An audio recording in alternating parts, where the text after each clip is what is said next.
नमस्कार दोस्तों, आपके अपने चैनल हमारे संस्कार में आपका बहुत बहुत स्वागत है। आज हम आपके लिए लेकर आए हैं मार्गशीर्ष मास की पूर्णिमा के बारे में जानकारी।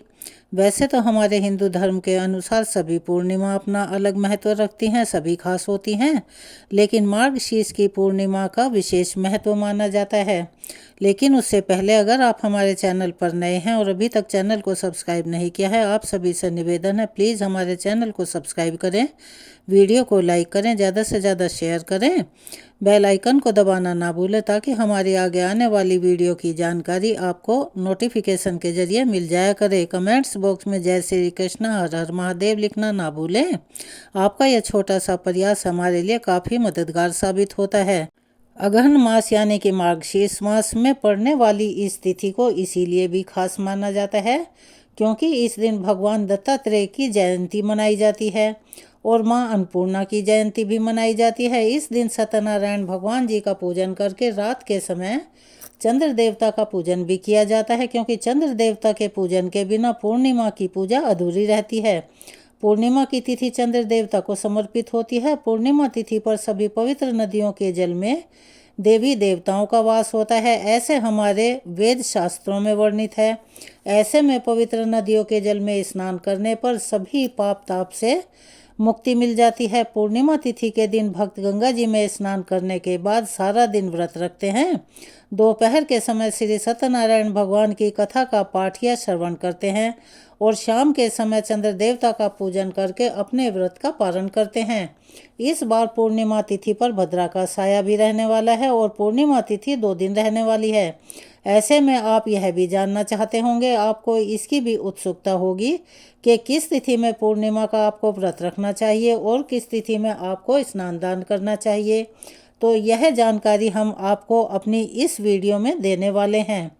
पूर्णिमा तिथि को बहुत ही पवित्र माना जाता है। इस दिन किया गया छोटे से छोटा दान भी सहस्त्रों गुना पुण्य प्रदान करता है। वैसे तो सभी श्रद्धालुओं को इस दिन पवित्र नदी के जल में ही स्नान करना चाहिए, यानी कि गंगा या किसी भी पवित्र नदी पर जाकर स्नान करना चाहिए। वहां आप डुबकी लगा सकते हैं और अपने पापों से छुटकारा पा सकते हैं। लेकिन ऐसा अगर आपके लिए करना संभव नहीं है तो आप अपने घर में नहाने के पानी में थोड़ा सा गंगा जल मिलाकर अवश्य ही स्नान करें। इसके अलावा आप तुलसी जी की जड़ की मिट्टी शरीर पर लगाने के बाद भी स्नान करके पवित्र जल से स्नान करने का पुण्य प्राप्त कर सकते हैं। पूर्णिमा तिथि पर भूलकर भी लहसुन, प्याज या मांसाहार का सेवन नहीं करना चाहिए और अपने या परिवार के किसी भी सदस्य के नाखून, बाल इत्यादि नहीं कटवाने चाहिए। इस दिन आप पवित्र वृक्षों के नीचे या मंदिर में दीपदान कर सकते हैं, जिसका कि बहुत अत्यधिक महत्व माना जाता है। इस बार 14 दिसंबर शनिवार को भद्रा काल शाम को 4:58 पर शुरू होगा, जो कि अगले दिन यानी 15 दिसंबर को सुबह 3:42 पर समाप्त हो जाएगा। और इस बार भद्रा का वास स्वर्गलोक में होगा।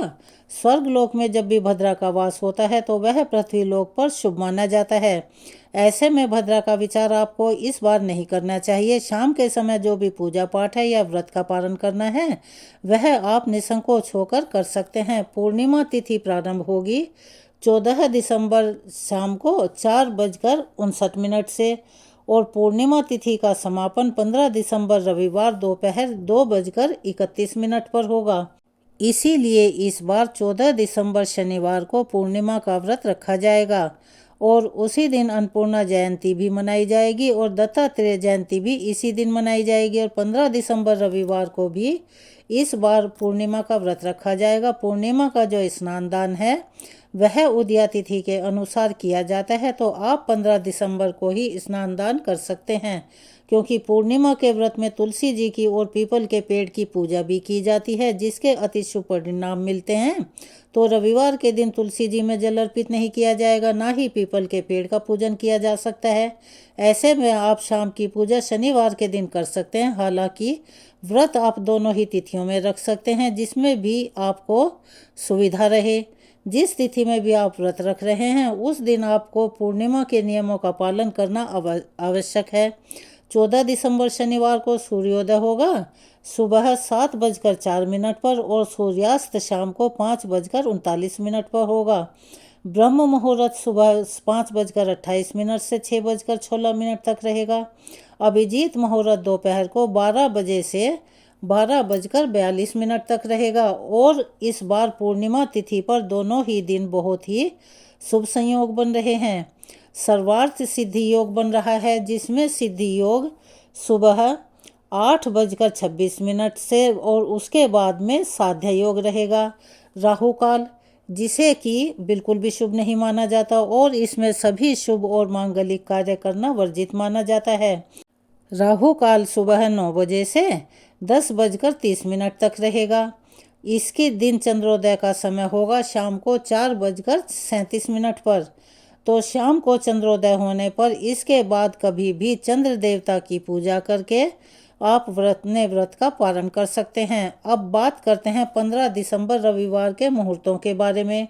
तो इस दिन सूर्योदय होगा सुबह 7:04 पर, सूर्यास्त शाम को 5:39 पर रहेगा। ब्रह्म मुहूर्त सुबह 5:28 से 6:16 तक रहेगा। साध्य योग सुबह 5:07 तक रहेगा। उसके बाद में शुभ योग प्रारंभ हो जाएगा। तो आपकी जो भी मनोकामना है, जिसके लिए आप व्रत रख रहे हैं, यदि आप अपने किसी भी मनोकामना पूर्ति के लिए कोई खास उपाय करना चाहते हैं तो आप इन शुभ संयोगों में कर सकते हैं। अभिजीत मुहूर्त दोपहर को 12 बजे से 12:43 तक रहेगा, जिसमें आप श्री सत्यनारायण भगवान की पूजा करके कथा का श्रवण कर सकते हैं। अमृत काल शाम को 6:06 से 7:36 तक रहेगा। राहु काल शाम को 4:30 से 6 बजे तक रहने वाला है। राहु काल को अति अशुभ मुहूर्तों में माना जाता है, तो इस समय कोई भी शुभ काम या कोई भी मांगलिक कार्य आप भूलकर भी ना करें। चलिए अब जानते हैं रविवार के दिन चांद के उदय होने का समय क्या रहेगा। तो इस दिन चंद्रमा उदय होने का समय रहेगा 5:36 पर। हालांकि पूर्णिमा तिथि दोपहर तक ही रहेगी, क्योंकि यही कारण है कि जब भी लोग पूर्णिमा का उपवास रखते हैं तो शाम को जिस समय चंद्रमा उदय हो रहे हों उस समय पूर्णिमा तिथि यदि विद्यमान होती है तो उस तिथि में पूजा करना या व्रत रखना ज़्यादा शुभ माना जाता है। शाम को यदि आपने आज व्रत रखा है तो इस समय के बाद से जितनी जल्दी हो सके चंद्र देवता का पूजन करके व्रत का पालन आप अवश्य कर लें। पूर्णिमा के व्रत में नमक का सेवन करने से बचना चाहिए और चंद्र देवता को खीर का भोग लगाकर खीर को ही प्रसाद के रूप में ग्रहण करना चाहिए और परिवारजनों में भी बांटना चाहिए।